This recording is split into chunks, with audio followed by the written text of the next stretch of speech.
Good morning. My name is Anthony Chung, and these are my colleagues. I'm Caitlin Tran. I'm Emily Gordon. And I'm Rebecca Poole. Technology is everywhere nowadays, and we can all feel its impacts in our everyday lives, whether we're praising it because it allows us to order pizza online without having to leave the house, or cursing it because we're headed to a birthday party and Google Maps led us the wrong way. And both the positive and negative impacts of technology can be felt in public education. However, in the largest scope that we can see that technology has had in public education is through the environment. One of the biggest ways that technology has helped save the environment is that we've reduced the amount of paper that we're using. According to the CH2M's 2017 Sustainability and Corporate Citizen Report, it covers the amount of paper that we saved in 2016. Over the last 11 years, we have saved 417 tons of paper, and we've also reduced the amount of trees we've cut down in 2016 by 7,000 trees alone. Hold up there, Anthony. Is saving paper really saving the entire environment? According to Technopollution, the International Journal of Engineering and Researching Applications, technology actually emits tons of greenhouse gases every year. This leads to more severe weather, desertification, global warming, and it even poisons our oceans and water supplies. Think about it. Every time you open your laptop, you might be killing a squid. Also, it is said that laptops contain over 700 dangerous chemicals, so that when they're thrown out, all this, lead, arsenic, comes into our environment and it poisons us. Is this really worth saving just a couple of trees? When we were in elementary school, we didn't have laptops and smartboards, but now our classrooms have changed drastically with the increase of economic funds from government funding and fundraising. Now we have personal laptops and smartboards, and the world is at the tips of our fingers. But the real question is, how do we get from here to here? In this graph by the SAIS, we can see that schools are spending a lot more money on technology, especially in the larger school districts. As you can see, in the 90th percentile with the most schools, the funds for computers and other technology are rapidly increasing. But Emily, where's this money going?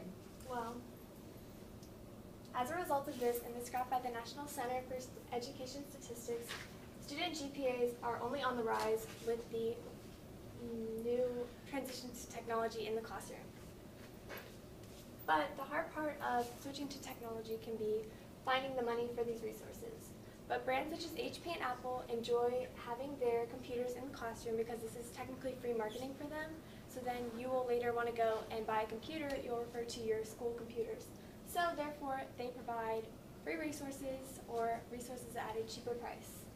As Steve Jobs once said, we realized that a whole generation of kids was going to go through school before they even got their first computer. So we thought the kids can't wait. We wanted to donate a computer to every school in America. Steve Jobs' goal is ambitious, but is this realistic? According to a statistic from the RAND Corporation, a student every single year would need a technology subscription of at least $150 and up to even $500 worth of technology.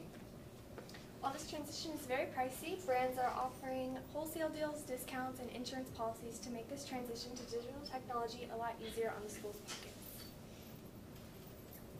Now, let me tell you a story all about how my classroom got flipped turned upside down.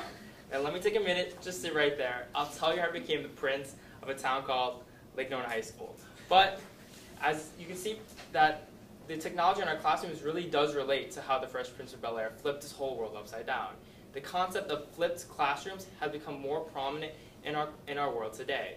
And this means flipped classrooms are that teacher taking a backseat role, and instead technology has become the forefront of classroom education. Students may go home, use their laptops or their iPads, and watch the content at home, come to school, and the teachers provide activities that can help them understand the content. This allows for students to retain more information and as well as understanding why that this content is now important.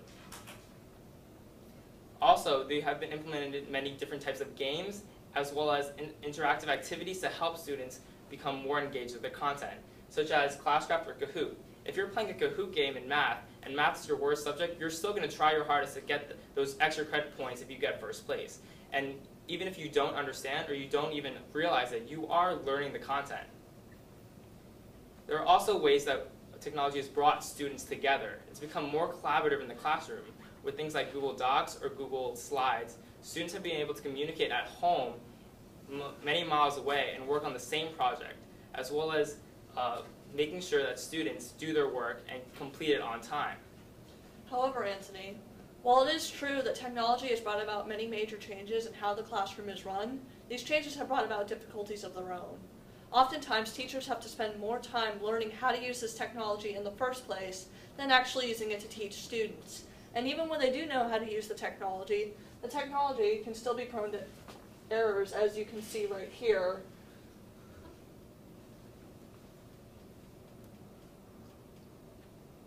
Where our calculus teacher was attempting and failing to move the text around on the smartboard, which she graciously allowed us to use this footage for our presentation.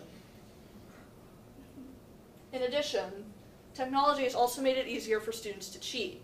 This graph by Infobase Publishing shows the results of a survey conducted by Josephson Institute of Ethics, wherein of the high school students that were surveyed, over a third of them admitted to having used the internet to plagiarize an assignment at least once. But it gets worse. Paper mills have also been on the rise. These paper mills sell custom-made paper to students for often outrageous fees. And this quick Google search just scratches the surface of how prevalent these paper mills are. And yes, despite what some people may argue, by using a paper mill, you are turning in something that is not your own work, and therefore it is cheating. But Rebecca, students cannot be all inherently bad, right? But even if we were all bad, there are websites and technology to combat this cheating issue. Websites like Turner.com or even a simple Google search can find essays that people have plagiarized or content that people have plagiarized. There are ways to combat this cheating problem, and it's through technology that we can do it. But overall, technology has completely changed our classrooms and our entire world. Environmentally, Economically, Culturally. And ethically. and there's been good and bad on both sides, but at the end of the day, it only comes down to one question. What do you guys think? Thank you.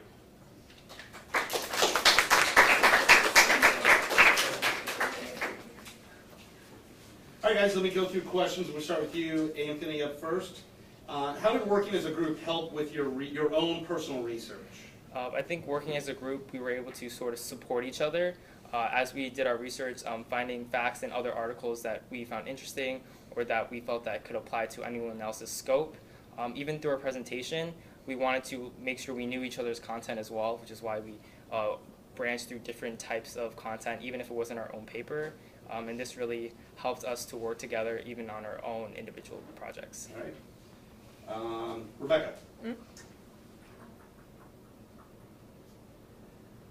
What did you learn with this presentation that you can use next time around?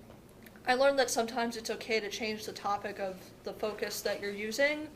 For example, when I initially started, the topic of my paper and thus what I was going to put into the presentation was different. But while I was researching, I found a different topic, that being academic integrity, that I figured would be better and would apply more easily to the presentation. All right. Caitlin. What information from other teammates' research did you learn and find interesting? Well, the part about Apple and other computer companies donating to schools, it really fascinated me because, like, just the idea of corporations coming in and being like, hey, buy this, it ingrains in minds early, like, yo, Apple's kind of cool, y'all. Good. Em, tell me, what part of this presentation did you find most difficult? what I found most difficult was after I had to switch my class, it was a little bit more challenging for all of us to communicate, so it was a lot harder. But we used GroupMe and we were able to work on it outside of school and make it work. All right, perfect. Thank you guys.